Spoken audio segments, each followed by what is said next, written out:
I'm Guy, this is the Guy Our Cook Report, and we're talking about making edits using Pixlr photo editor on the Chromebook.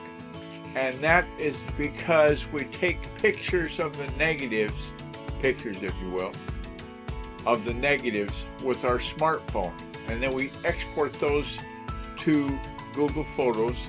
We download them into our Chromebook and we edit it with a new editor I'm trying out today. It works really well, called Pixlr.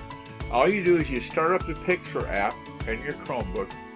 You select one of the pictures that you downloaded from Photos, right? Then you simply click on Autofix and bazinga, everything is right as it should be, and that makes it all work. So you save the images wherever you set it up in the settings to save them, and what size you set it for, small, medium, or large, or maybe a custom size.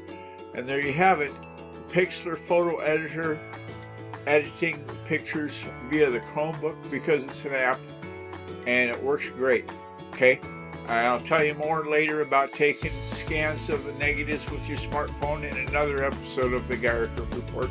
Thanks so much for taking time out of your day. I hope this helps you in your efforts. If it's got questions generated, then give me a holler. It's a wrap.